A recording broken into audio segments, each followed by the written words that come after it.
Very warm welcome this show. मैं हूं कामरान शाहिद।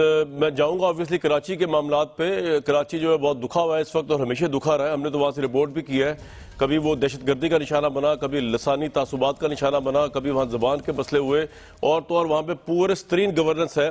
और कराची का डिलेमा जो मैंने बड़ा सोचा पिछले 24 घंटों में, तो मैंने ये अंदाजा लगाया कि डिलेमा ये है कि जिसको मैंडेट देते हैं वो वफाक में हुकूमत अगर बना भी ले तो उसके बाद प्रॉब्लम ये होती है कि या तो इन्होंने जिसको जिसको पावर दी इससे पहले, जैसे कि एमक्यूएम थी, उनकी वफाक में गवर्नमेंट नहीं थी, और अगर वफाक में वो मिलकर उन्होंने गवर्नमेंट बना भी ली जैसे कि मुशर्रफ साहब के दौर में, तो फिर कराची में उन्होंने डेवलपमेंट के बजाय जितना जोर हमने देखा कि भत्तों के केसेस के ऊपर, टारगेट किलिंग्स के ऊपर, लिसानियत के ऊपर रहा, तो मेरा नहीं ख्याल कि एमक्यूएम को कोई और मौका मिला कि वो डेवलपमेंट के ऊपर फोकस कर सकती मुबैना तौर पर, और जो सुप्रीम कोर्ट में जिस तरह के डिसीजंस आए। दूसरा मामला ये हुआ कि जब जो पार्टी जीतती है सूबे से, यानी कि पीपल्स पार्टी जीती आ रही है मुतवातिर, इस वक्त ये if I am not wrong तीसरी दफा वो जीती है, अरब साहब गए, तो सिंध के अंदर सारी पावर 18वीं तरमीम में है सूबाई हुकूमत के पास। शहरों की डेवलपमेंट सब उसने करनी है। जो ज़िली निज़ाम का सिस्टम है वो तो बिल्कुल ही बेकार, उसमें पावर ही किसी के पास नहीं है, वो मेयर रोता ही रहता है।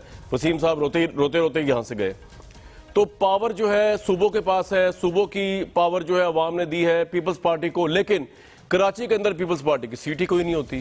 कराची के अंदर पहले एमक्यूएम की थी, उससे पहले रिलीजियस पार्टीज की थी, और अब जो है वो एमक्यूएम और ओवरवेलमली 14 सीटें if I am not wrong जो है वो कौमी असम्बली की जीत गई है पाकिस्तान तहरीक इंसाफ, जिसने फेडरल में गवर्नमेंट तो बना ली है लेकिन उसकी सूबे में गवर्नमेंट नहीं है। तो सूबे में अगर आपकी गवर्नमेंट नहीं है तो आपका इंटरेस्ट, आपका फोकस जो ऑब्वियसली अगर हो भी, अगर आपका पूरा फोकस भी है इमरान खान साहब का, मैं समझता हूं कि होगा उनका कंसर्न, लेकिन वो कुछ कर नहीं सकते कि जो पैसा उन्होंने देना है वो पीपल्स पार्टी की गवर्नमेंट को देना। अच्छा, अब अगर पीपल्स पार्टी की गवर्नमेंट के अलावा कोई और गवर्नमेंट होती तो शायद इमरान खान साहब दे भी देते, लेकिन पीपल्स पार्टी की गवर्नमेंट के मुतालिक इमरान साहब का ईमान के हद तक यकीन है कि दुनिया में अगर करप्ट तरीन कोई हुकूमत आई है दुनिया सियासत के अंदर, वो पीपल्स पार्टी की हुकूमत है और नून लीग की हुकूमत है।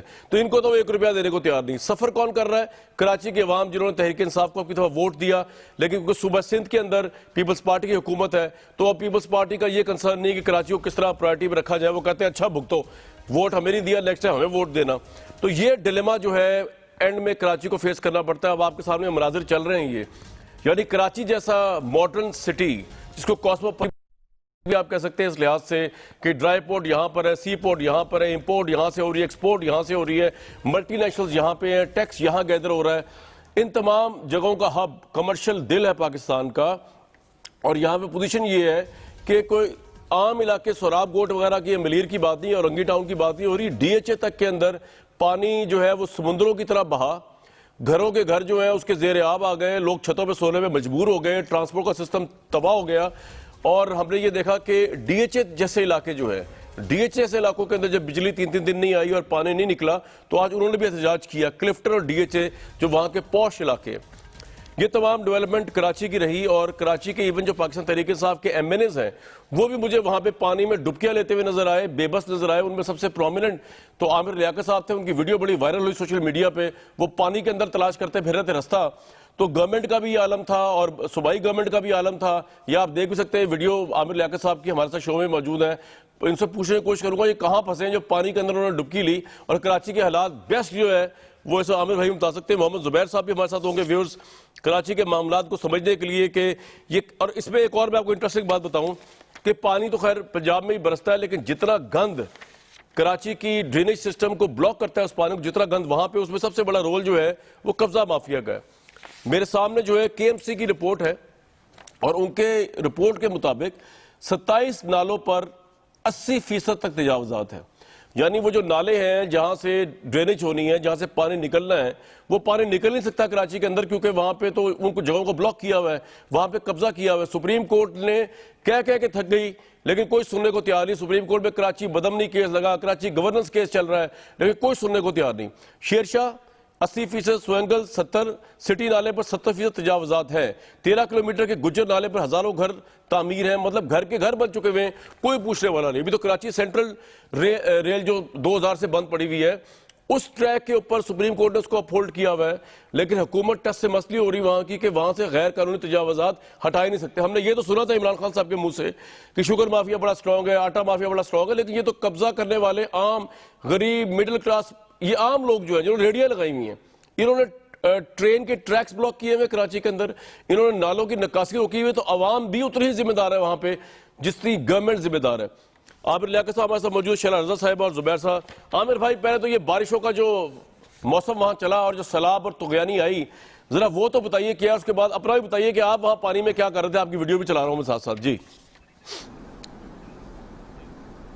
बहुत बहुत शुक्रिया। अगर आपकी इजाजत हो तो एक नज़म पढ़ दूं? जी नज़म, बिल्कुल बिल्कुल, बेताब सुनने के लिए अवाम भी। नहीं, मैं असल में तरन्नुम में पढ़ना चाह रहा हूँ क्योंकि शैला जी बैठी हुई है, तो जरूर तरन्नुम में पढ़े। कराची में बारिश मुरादी सी खारिश, ये गफलत नहीं है तो फिर और क्या है।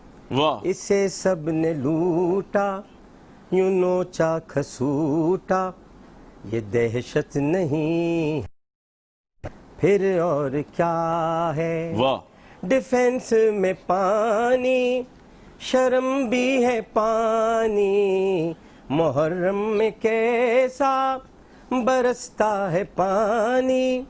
डिफेंस में पानी शर्म भी है पानी, मुहर्रम में कैसा बरसता है पानी, बरसता है पानी।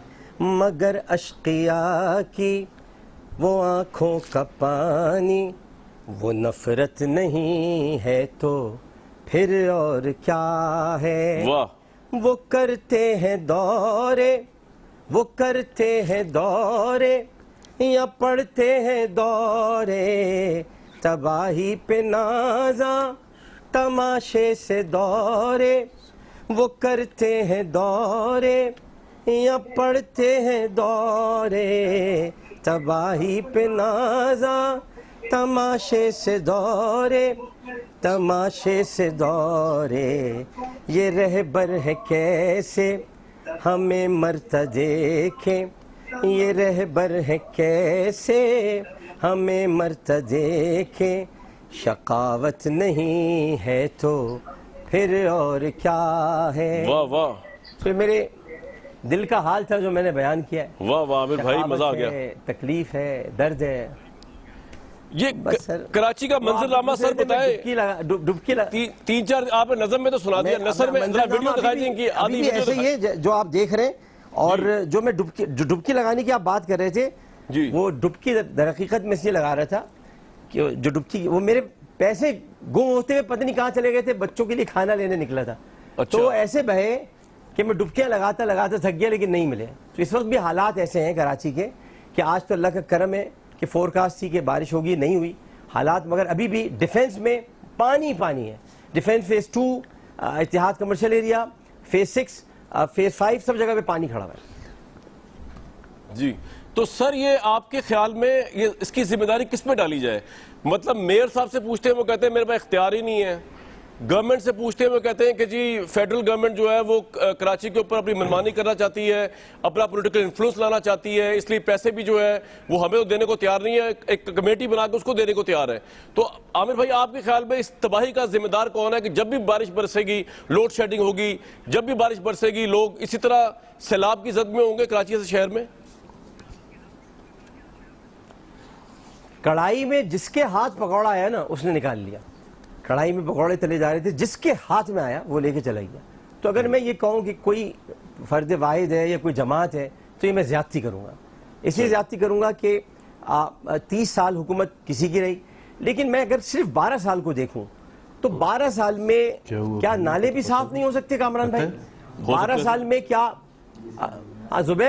जुबैर भाई को जरूर है ना काचे में गोइयां करना, कान में जरूर, ये भी पूछ लो, ये भी पूछ लो, ये भी पूछ लो, ये भी पूछ लो, ये भी पूछ लो। मैं घर जाके असद उमर से भी पूछ ले कुछ यार। आप अब उनसे बेचारे कामरान भाई से क्यों पूछे जा रहे हैं? मैं ये कह रहा हूँ कि आप, बुनियादी बात ये है कि अगर कराची में ये जो हालात आज हैं इसकी जिम्मेदार चले सारी जमातें होंगी।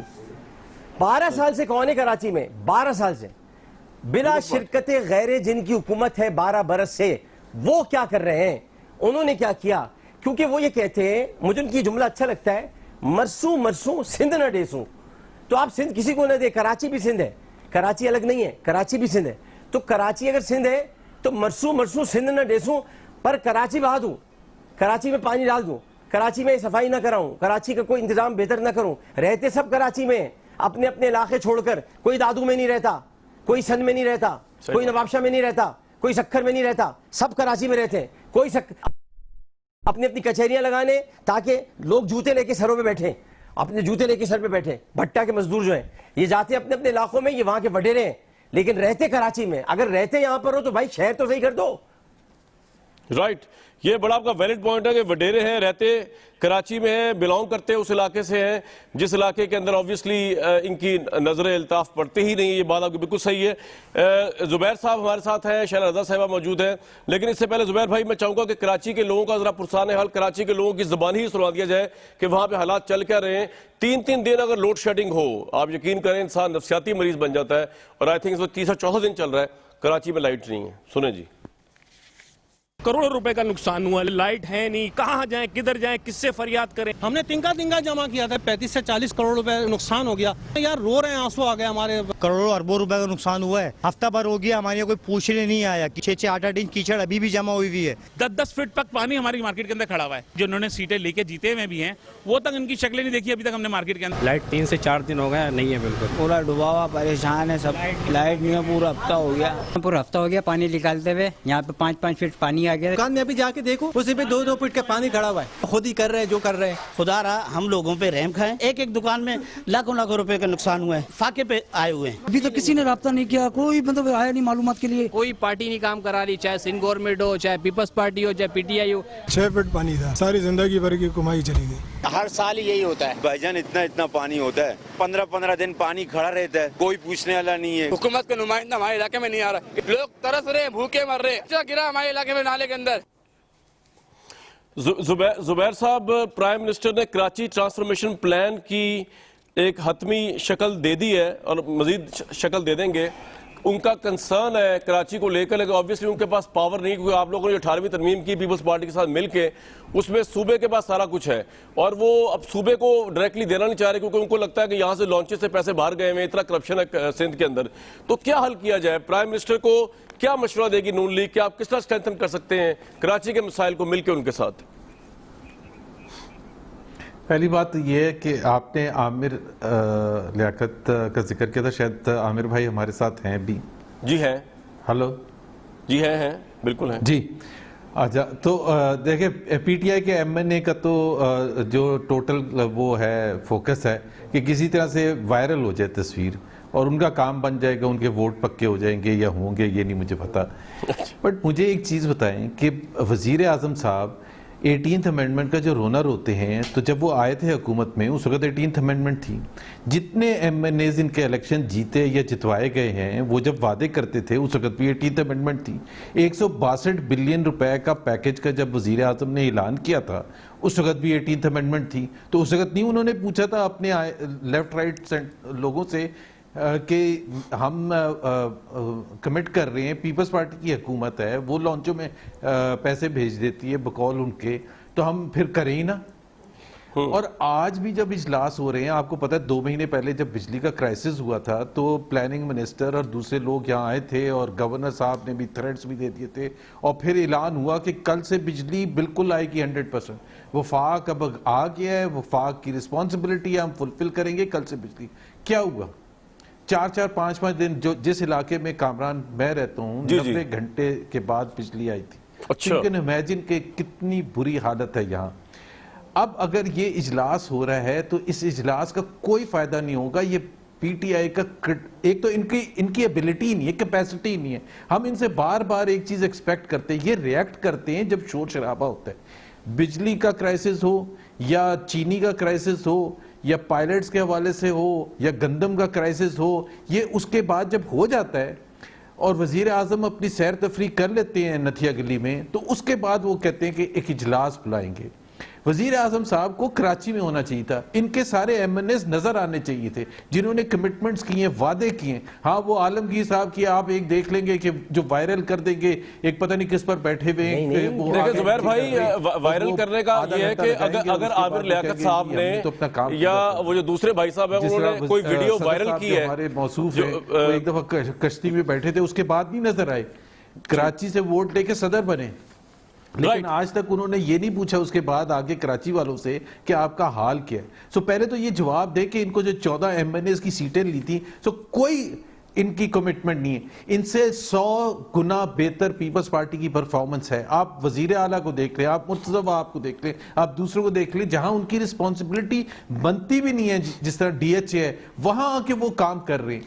और यहां वाले जो हैं वो सारे गायब हैं। जिधर जिस पर वफाक का कंट्रोल है, वो वफाक इतनी देर। सर आपका ये पॉइंट आ गया, आप कहना ये चाह रहे हैं, वो आप ये कहना ही चाह रहे हैं जुबैर साहब कि पीटीआई के एमएनए जो है सिर्फ अपनी वीडियोस बना के वायरल कर रहे हैं। आपने उसमें आमिर लियाकत साहब का भी नाम लिया, ऑब्वियसली इनकी वीडियो आई है। मैं ये समझता हूँ कि शायद वीडियो इसलिए भेजते हैं ताकि लोगों को एहसास हो कि वहाँ के हालात क्या है, लेकिन he will respond to that. और हमारे साथ शहनाज़ा साहिबा भी होंगी।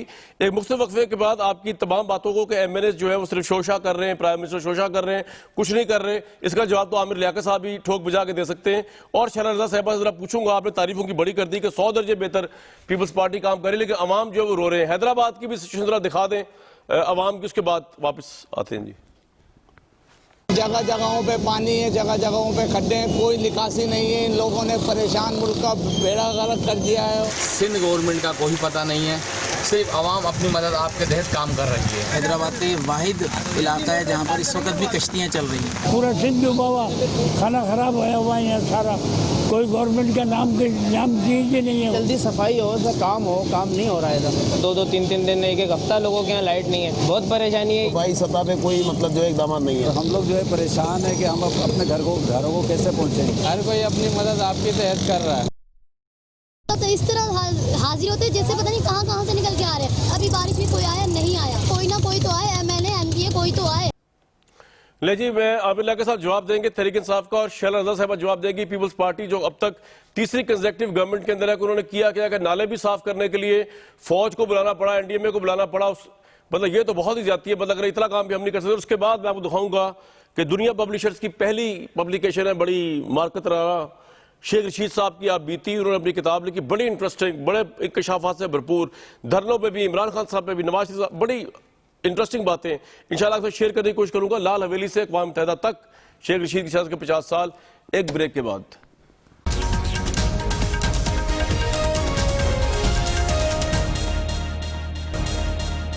Very warm welcome back to show. शहनाज़ा साहिबा, आपकी हुकूमत थर्ड कंसेक्टिव हुकूमत है, ना आप तजावुज़ात साफ कर सके, ना आप नाले साफ कर सके, ना ड्रेनेज के मसले हल हो सके, किसका इंतजार है आपको?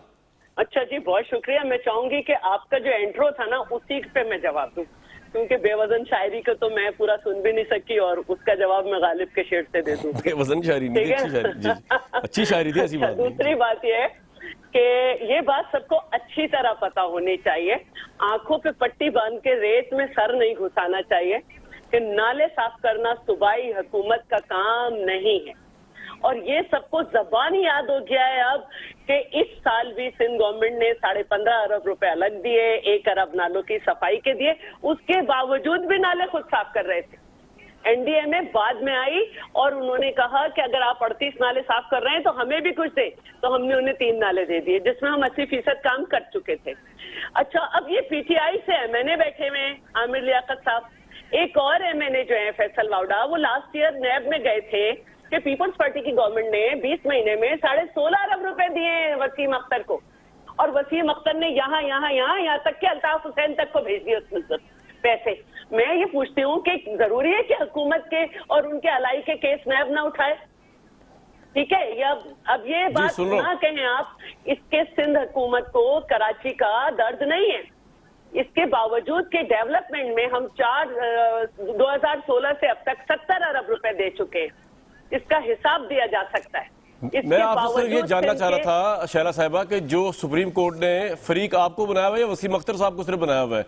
आपको भी तो बनाया हुआ है ना। उन्होंने उनसे तो कहा था उन्होंने कि भाई अगर तुम्हारे पास इख्तियार नहीं है तो घर क्यों नहीं जाते, लेकिन तो उन्होंने मुद्दत पूरी की और इद्दत में रहे पूरी उम्र। देखिए वो कहना चाहती हूँ कि हमें फरीक बनाया है ना, तो हमने पहले एक बात कही थी और अभी हम अब इस बात पे दोबारा बात कर रहे हैं। जरा पहले आपकी बात का जवाब दे दूं, 1 मिनट में इसका भी जवाब दूंगी। दो आदमी बोले हैं ना, और आपने भी हमारे खिलाफ बोला है, थोड़ा सा तो टाइम बनता है। आपके खिलाफ नहीं बोला, कराची के अवाम के लिए बोला, अब आप उसको अपने खिलाफ समझ लें, आई डोंट माइंड। नहीं, आप कोई बात नहीं, आप इस मौके को इस तरह कर लेते हैं, ठीक है। कराची के अवाम जानते हैं और पूरे सिंध के अवाम भी जानते हैं कि सेहत के निजाम को हमने सबसे बेहतर किया है। सबसे अच्छे हॉस्पिटल सिंध में है और स्टैटिस्टिक डिपार्टमेंट की रिपोर्ट भी यही है कि सबसे ज्यादा क्या किसी प्रोग्राम में ऐसा हो सकता है शैला साहिबा कि हम जिस टॉपिक में उसमें रहे, कुत्ते भी सिंध में उसी पे रह रही हूँ, सबसे अच्छे कुत्ते भी सिंध में। कराची में रोड इंफ्रास्ट्रक्चर पे सबसे ज्यादा हमने काम किया है, तालीम के सेक्शन में हमने सबसे ज्यादा। मैं आपसे सिर्फ जानना, मेरा आपसे एक सवाल है, आपने ये कहा कि जी वो काम था मेयर साहब का, ये नदी नालियां साफ करना हमारा काम नहीं था। कई ऐसे काम थे जो आप करने चाहिए, आपने नहीं किए। जिस वक्त जब मुशर्रफ साहब के दौर के बाद आपकी हुकूमत पहली दफा आई, आपने एमकेएम को अलायंस लिया हुआ था, वहां पे लोग मर रहे थे, टारगेट किलिंग हो रही थी, आप बैठे रहे। तो जब आप वहां बैठे रहे, वहां आप लॉ एंड ऑर्डर करना था। मेरी बात तो सुन लो, उसके बाद आपने जवाब देना है, तो आप उसको रिवर्स कर लें। यहाँ पे आपको क्या जरूरत है कि इतना ज्यादा आप निटी गिटी में लॉ के जाए? आम लोग बता रहे हैं उनका कारोबार तबाह हो गया, उनका घर तबाह हो गया, सारी जिंदगी की जमा पूंजी तबाह हो गई, तो आप ये इंतजार में बैठे रहेंगे कि अब किसका क्या वो है? कराची आपका ही है, सिंध में आपको मैंडेट मिला है, कराची वालों ने आपको वोट नहीं दिया, लेकिन सिंध ने आपको वोट दिया है। बैठे होते तो हम रोड इंफ्रास्ट्रक्चर पर, हॉस्पिटल्स पर और नालों पे काम ना करते। मैं आपको यही समझा रही हूँ कि इन्हें पैसे भी देते रहे, पालते भी। चले जी, ये पॉइंट आ गया मेरा। अब कराची वालों का जो है बदकिस्मती कंटिन्यू रहेगी, आपकी मेरी डिबेट जो है उसका मतलब ये कंटिन्यू रहेगी। जी जी जी बताइए। अमनो अमान हम लेकर आए, कोई और नहीं लाया। चलें, ये तो आप इसमें वो आए बैठे। शैला साहिबा इस पे दोबारा बात कर लेंगे। मैं चाहता हूँ कि हुकूमत के हम रेडी हैं। देखें, इतने हमगीर मसाइल हैं, एक शो उसका अहाता नहीं कर सकता। I want to be focused on Karachi current scenario, जिसके अंदर तजावजात का इशू है। 2000 से कल्चर कराची सेंट्रल रेल बंद है, सुप्रीम कोर्ट आपसे पूछ रही है। अब वो भी ऑब्वियसली आप कहेंगे कि किसी और का मसला था, वो आपने नहीं करना था क्लियर। वहां पे जो 70% तजावजात हैं, ट्रांसपोर्ट का जो एनवायरमेंट का इतना मसला हुआ है, वो किसने क्लियर करना था? चले 2000 में तो आपकी गवर्नमेंट थी, तो उसके बाद तो आप ही हैं। चले मैं इस पे आता हूँ। आमिर लियाकत साहब, बात ये है कि हमारे दोनों पैनलिस्ट ये कह रहे हैं, खासतौर पर जुबैर साहब ने ये कहा है कि आप लोग सोशल मीडिया पे अपनी पॉपुलैरिटी के लिए वीडियोस तो वायरल कर देते हैं कराची की, लेकिन आपकी कमिटमेंट कोई नहीं आप एमएनएस की, तहरीक इंसाफ के। इससे अच्छी परफॉर्मेंस पीपल्स पार्टी की है। जी नहीं, पहली बात तो ये कि इनका नाम ही बेवजन है, शैला रजा। इसका मतलब हुआ कुछ तो बता, मतलब नाम बेवजन नाम है इनका। नाम पहले अपना सही करें, क्योंकि शैला का मतलब होता है, शैला का मतलब होता है, शैला का मतलब होता है, शैला का मतलब होता है, शैला का मतलब होता है एन है, आमिर लियाकत आखिर में हुसैन है, हुसैन, हाँ आखिर में है हुसैन है। तो ये बात याद रखिएगा। बाकी है कि शैला इसी वजह से तो है, इसी वजह से तो है। और मैं बताना चाहता हूं कि अगर कूफे से मुस्लिम तो इसका ये मतलब नहीं है कि कूफे वाले सारे सही हैं। अगर कुछ काम इन्होंने सही कर दिए हैं तो इसका मतलब ये थोड़ी है कि इन्होंने सारे काम ही सही कर दिए हैं। ये कूफे के लोग हैं, एक कुंडियां लगा के बैठे हुए, इन्होंने अपना सब कुछ दरवाजे बंद कर दिए। इनका बिल्कुल भी कराची वालों से कोई कराची को करबला बना दिया इन्होंने। ये तो अल्लाह के करम फरमाया कि मुहर्रम में अल्लाह ताला ने करम फरमाया, अल्लाह ने करम फरमाया कि मुहर्रम में बारिश बरसा के अशकिया को ये बता दिया, यजीदियों को ये भी बता दिया कि मुहर्रम में भी बारिश बरस सकती थी, लेकिन वो नफ्से मुतमईन था, इसलिए हमने बारिश नहीं बरसाई। बाकी ये कि इन्होंने जो बातें की हैं, देखिए बात असल में बुनियादी बात क्या है? बुनियादी बात यह है कि मैंने किसी पे इल्जाम नहीं लगाया, मैंने कहा कि हम सब जिम्मेदार हैं। मैंने ये जरूर कहा कि 12 साल जिनकी हुकूमत रही, 12 साल में आप जनाब कामरान भाई, 12 साल में जुबैर साहब भी तशरीफ फरमाए, 12 साल में बहुत कुछ हो सकता है, बहुत कुछ हो सकता है 12 बरसों में। इतना तो कम से कम हो सकता था कि चले छोड़ना, कराची छोड़ दीजिए, नवाब शाह की क्या हालत कर दी है, लाड़काना का क्या किया है, कुत्ते घूम रहे हैं, कुत्ते बिल्कुल बहुत अच्छी बातें की आपने, लेकिन सिंध के अंदर कुत्ते भी बहुत अच्छे हैं। जिनके लिए वैक्सीन भी आप कांटे के इलाज के लिए नहीं देते हैं। मैं सिर्फ इतना कहना चाहता हूं कि देखिए, हम यहाँ बैठे हैं, आप हैं, आप हमारी बहन है, हमारा आपका एक बहन भाई का रिश्ता है। हम ये कहते हैं कि भाई हम सब मिल जाएं, मिल बैठकर बात कर लें, किसी तरह एक पेज पर हम लोग आ जाएं। मैं आप पर इल्जाम लगाऊंगा, आप मुझ पर इल्जाम लगाएंगे। आमिर भाई, इसको भी रिस्पॉन्ड कर दीजिए, इसको भी रिस्पॉन्ड कर दीजिए। जो जुबैर भाई ने कहा कि हमारे प्राइम मिनिस्टर जो है कराची को लेकर सीरियस नहीं है, सैर और तफरी तो करते हैं, और ये बात सही, कराची वो उन्होंने विजिट भी नहीं किया और वहां के एमएलए अपनी कमिटमेंट पूरी नहीं कर रहे, वीडियोस वायरल कर रहे, लेकिन कमिटमेंट पूरी नहीं कर रहे। कमिटमेंट आप और प्राइम मिनिस्टर पूरी कर रहे हैं, सिर्फ दिखावा है ये। इसको रिस्पॉन्ड कर दें जरूर। सर, जुबैर साहब के घर में एक असद है, वो इन्हें खुद ही शेर है, वो शेर बता देगा इनको। मैं तो जुबैर भाई से क्या कहूंगा, जुबैर भाई के तो घर में असद है, तो शेर है, और वो असद भी उमर है, शेर भी है और उमर भी है, तो वो इनको बता देगा कि क्या है। लेकिन बहरहाल ये बात जुबैर साहब की जहां तक है, मैं जुबैर साहब के लिए जरूर कहूंगा, मैं इनसे मिला था जाके, जब ये गवर्नर थे, इनसे मुलाकात की थी।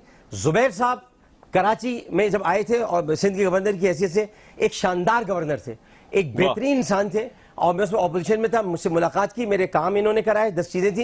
ये एक बेहतरीन आदमी है, इनसे मैं इसलिए अड़ भी नहीं सकता। शैला साहिबा मेरी बहन है, बड़ी है, चूंकि इसलिए अड़ती जरूर है, तो इसलिए मैं उनको बहन है, क्या कहूं मैं, बहन है मेरी, ठीक है, अड़ती चलो जरूर जी, है, कहीं ना कहीं अड़ेंगी जरूर। कोई बात नहीं, उनका भी मसला, गवर्नर को डिफेंड करा एट एवरी कॉस्ट। जुबैर भाई, ये बता दीजिए कि मशवरा क्या देंगे प्राइम मिनिस्टर को आपके कराची के इशू को लेके?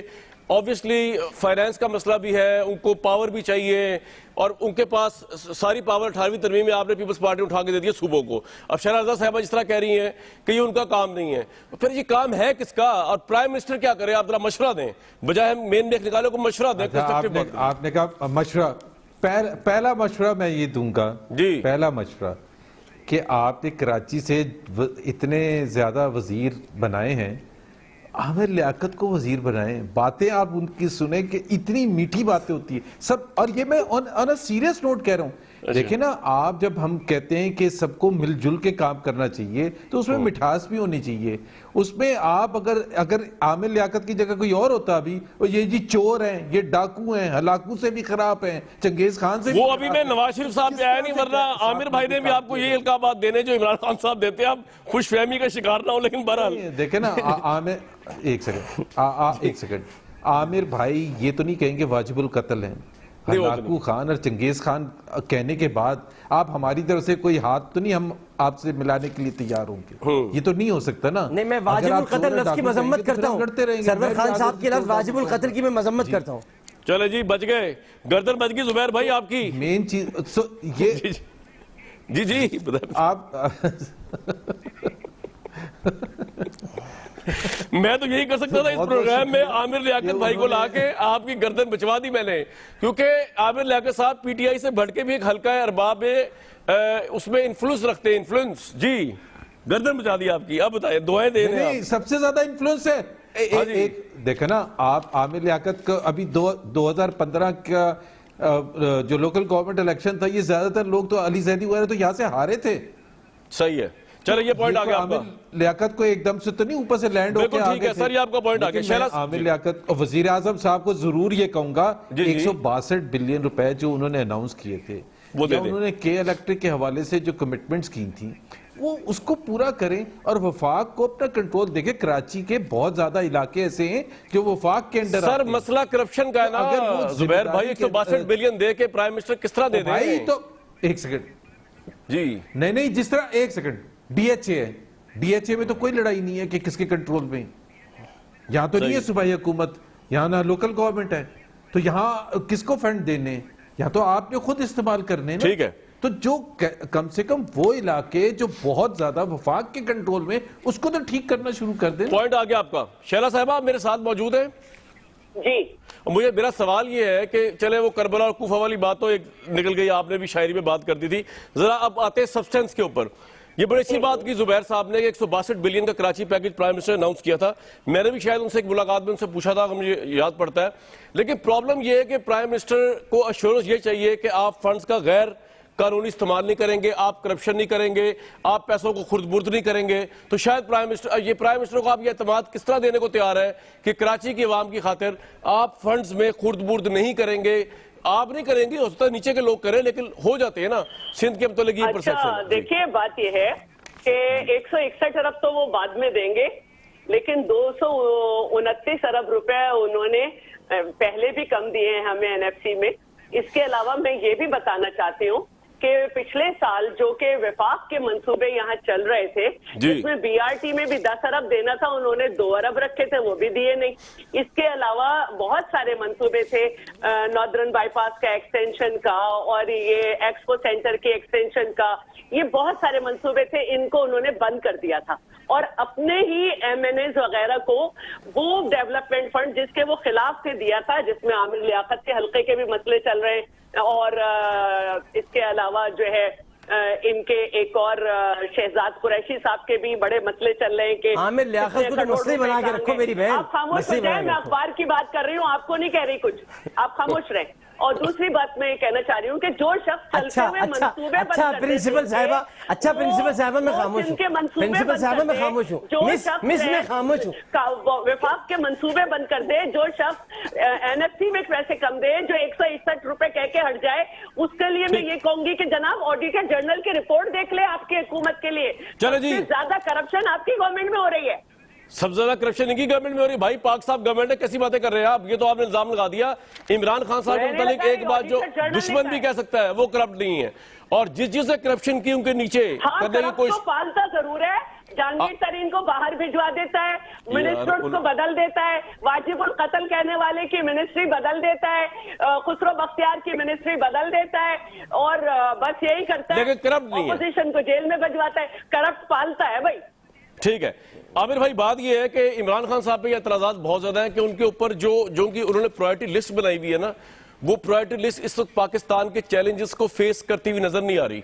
मतलब प्रायोरिटी लिस्ट क्या है कि जी नवाज शरीफ काबीना में डिस्कस हो रहे हैं। अगर आप कभी काबीना का उनका अहवाल सुन लें तो पिछले 2-3 हफ्तों से काबीना में यही डिस्कशन हो रही है, उस पर मीडिया टॉक उसके ऊपर हो रही है। प्राइम मिनिस्टर लगता है ज़हनी तौर पे इसी चीज में अब्तला है कि जी मैंने क्यों जाने दिया और मैं कैसे वापस लाऊं। तो नवाज शरीफ से निकल के कराची के मिसाइल बहुत बड़े हैं और बड़े बड़े मसले इस मुल्क में। चीनी अभी तक सस्ती नहीं मिल रही, आटा नहीं मिल रहा सस्ता, कमीशन की रिपोर्ट भी बन गई, लोगों को रोटी नहीं मिल रही, सस्ता कुछ नहीं मिल रहा। तो मेरे कहने का मतलब ये है कि नवाज शरीफ का जिन बहुत बुलंद हो गया है आप लोगों की कैबिनेट और प्राइम मिनिस्टर, वो सब निकल नहीं पा रहे, वो तो बाहर बैठे हैं भाई, खत्म हो गया सियासी कैरियर उनका। देखिए जी, नहीं खैर कैरियर तो ख़त्म नहीं हुआ, कैरियर किसी का ख़त्म नहीं होता, मैं तो नहीं कहूँगा कैरियर ख़त्म हुआ। लेकिन वैसे शैला रज़ा साहिबा ने जितना इमरान खान को हिफ्ज़ किया हुआ है माशाल्लाह, तो ये बड़ा ज़बरदस्त है। इतनी हर चीज़ हिफ्ज़ की हुई है उनकी, वो कोई चीज़ नहीं छोड़ी है, किसने क्या किया क्या नहीं किया, क्या हुआ, हर चीज़ माशाल्लाह। और ऐसी तरतीब से बताती हैं कि आप मतलब आप वाक़यात और हालात में इधर उधर ज़रा भी तब्दीली नहीं पाएंगे, ऐसी तरतीब से बताती हैं। लेकिन अब जो आपने फरमाया, देखिए अब कैबिनेट है, कैबिनेट में जब ये जिक्र होगा और जब ये बात आएगी विफाकी काबीना के इजलास में कि क्या रिपोर्टें थी, कैसे चले गए या आ क्यों नहीं रहे, तो नवाज शरीफ साहब मौजू बनेंगे। नवाज शरीफ साहब कभी मौजू अच्छाई में भी बनेंगे, कभी बुराई में बनेंगे। कभी अगर किसी प्रोजेक्ट का जिक्र होगा तो उसमें भी उनका नाम आएगा। कभी अगर वो अदालत को ये कहकर गए कि मैं इतने दिनों में वापस आ जाऊंगा और वो नहीं आए, और फिर शहबाज शरीफ साहब का हल्फनामा भी वहां पर मौजूद है, तो आमिर भाई परसेप्शन ये है कि हुकूमत मरियम नवाज और नवाज शरीफ से अब भी डरती है, हालांकि वो सियासी लिहाज से खत्म हो चुके हैं। डरती तो एक निहत्ती लड़की से थी, जो भी थी वो लड़की, और उसका नाम इन्होंने रख दिया, इन्होंने बेनजीर पर। शैला साहिबा ऐसी है, ये अभी मुझे लड़ाई इनसे करने का दिल चाह रहा है। ये इस पर कुछ नहीं कहती कि जब वो कहती है कि ये डरते हैं एक निहत्ती लड़की से। कौन थी वो निहत्ती लड़की? कौन थी वो? बेनजीर भुट्टो थी, शहीद, वो थी। लेकिन जब ये मरियम कहती है तो शैला साहिबा को कुछ नहीं होता, कभी कुछ नहीं कहती है कि वो एक निहत्ती लड़की तो हमारी शहीद बीवी थी। तो देखिए हमें मरियम से डरने की क्या जरूरत? मरियम डरे उस पत्थर से जो बुलेट प्रूफ गाड़ी का शीशा भी तोड़ देता है, पता नहीं कौन सा पत्थर है। हम क्यों डरेंगे उनसे? और वो आया भी कैप्टन सफदर की तरफ था, ये मैं आपको बता रहा हूँ। अच्छा, कैप्टन सफदर बेचारा। जुबैर भाई वहीं पे थे। जुबैर भाई आपका कमेंट से पहले ब्रेक लूं जल्दी से। वो जी जुबैर साहब। आमिर लियाकत, आप हमेशा प्रोग्राम में आमिर लियाकत को बुलाया करें मेरे साथ। अच्छा, क्योंकि ये गुस्सा नहीं दिलाते, ये इनके साथ मजा आता है प्रोग्राम करने में। कैप्टन सफदर पर मारा था या मरियम पर मारा था, दोनों फ्रंट सीट पे बैठे थे, लेकिन पुलिस की तरफ से आया था और जो पता नहीं इनके प्लेन क्लोथ्स में कुछ लोग आए थे उनकी तरफ से आया था। और बिल्कुल डरते हैं आमिर भाई, मरियम से अगर डरते ना होते तो पिछले साल जब वो पंजाब के दौरों पर जाती थी तो टिकर नहीं चल सकता था। तो छोड़ दें, अब तो चल रहा है। आप लोग फ्री मीडिया पर बिलीव करते हैं और एटलीस्ट कहते हैं जी अब तो चल रहा है टिकर, अब तो प्रेस कॉन्फ्रेंस चल रही है। हाथ पांव कांपना शुरू हो गए। अभी पुलिस की तरफ से और इस्लामाबाद एडमिनिस्ट्रेशन की तरफ से आना शुरू हो गया है कि आप कहां तक आ सकते हैं, कहां तक। आप कल अरेंजमेंट्स देख लीजिएगा ना, ऐसे होगा जैसे हिंदुस्तान हमला करने वाला है, बिल्कुल ऐसे अरेंजमेंट हो गया इस्लामाबाद। तो भाई अगर आप पत्थर गाड़ियों भर भर के लाएंगे, नैब एक मासूम इदारा है, उनके हाथ में बंदूकें तो नहीं है। एक सेकंड, हाँ जी, तो फिर वो बेचारे क्या करेंगे, जंगी होगी ना। बता दूं, पहले नैब पहले नोटिस देते हैं और फिर कहते हैं कि प्लीज आप आए ना। अभी भी ये कह रहे हैं कि आप ना आए। भाई क्यों ना आए? आप जब बुलाते हैं, केस करते हैं, तो क्यों ना आए हम? और हम कोई पत्थर नहीं लेके आए थे। मेरे पास कौन सा पत्थर था? आमिर भाई मुझे जानते हैं, मैंने स्कूल में नहीं लड़ा किसी से, तो मेरे ऊपर दहशतगर्दी का केस बना दिया है। ठीक है जी, लेकिन एक बात मैं बताऊं, नवाज की गाड़ी से अगर आप कोई मुझे फुटेज दिखा दें कि वहां से पत्थर मारे गए, चले ये तो पॉइंट आ गया आपका, मारी गई थी, ये तो पॉइंट आ गया, टीयर गैस शेलिंग हमने की, ये तो पॉइंट आ गया। लेकिन मैं एक जी आमिर भाई क्या कह रहे हैं? मैं कह रहा हूँ राना तनवीर साहब के भी केस गलत बना है, वो वहाँ नहीं थे, वहाँ मौजूद नहीं थे, वो तो कौमी असेंबली में थे। बहरहाल मैं एक ब्रेक लूंगा, व्यूअर्स मोहसिन रांझा पर केस बना है जी, ब्रेक लूंगा इस्लामाबाद में। अच्छा शैला साहबा, ये निहत्ती लड़की वाला रिस्पॉन्ड करना है कि मैं ब्रेक ले लूं कि आप आज तो ऐसे शेर और शक्र हुए हुए कि एक जमाने में जब ये गवर्नर थे जुबैर साहब, आपकी गवर्नमेंट थी, तो यही जितना सब कुछ मैं इस वक्त कह रहा हूं, ये आपकी गवर्नमेंट कहा करते थे, लेकिन उस वक्त के दौर कुछ और थे, आज आप एक हुए हैं ऑब्वियसली। देखिए हमारे सियासी इख्तलाफात अपनी जगह, लेकिन इस वक्त ऑपोजिशन जो है मिनिमम पॉइंट जो है एजेंडा के उस पे अगर यूनाइट हुई भी है तो बेरोजगारी है, इनकी हुकूमत की नाकामियां हैं। आज इनको ब्रेक लेने का कहा जा रहा है जी, ब्रेक के बाद वापस आऊंगा। शेख रशीद ने बड़े बड़े इंकिशाफात की धरनों को लेकर जरा उनकी किताब में एक ब्रेक के बाद बात करते हैं। जनाब शेख रशीद ने अपनी किताब में इंकिशाफ किया जो आने वाली है कि ताहिर कादरी और इमरान खान साहब की लंदन में धरनों के मुतालिक मामला तय पाए गए थे और इमरान खान हाल में नवाज शरीफ हुकूमत गिराना चाहते थे। कौमी असम्बली टीवी स्टेशन जाने का फैसला कंटेनर में हुआ जिसे जावेद हाशमी मुतफिक नहीं थे। इमरान खान ने चीनी सफीर को पैगाम भेजा कि चीनी सदर पाकिस्तान तो रास्ता क्लियर कर देंगे। बेनज़ीर भुट्टो साहबा की शहादत के बारे में बड़ा इंटरेस्टिंग लिखा है। उन्होंने कहा है कि ये दुरुस्त नहीं कि जो इल्ज़ाम लगाया था जरदारी साहब पे, बल्कि ये कि बेनज़ीर कत्ल से कबल जरदारी से उनके ताल्लुकात कशीदा ना थे। इसके अलावा बेनज़ीर कत्ल के हवाले से बड़ी इंटरेस्टिंग बात की है। धरनों के हवाले से नेक्स्ट प्रोग्राम में आपको बताएंगे। कराची के अवाम जब तक अपने वोट का सही इस्तेमाल नहीं करेंगे मसले इस तरह ही रहेंगे। कल तक दीजिए इजाजत।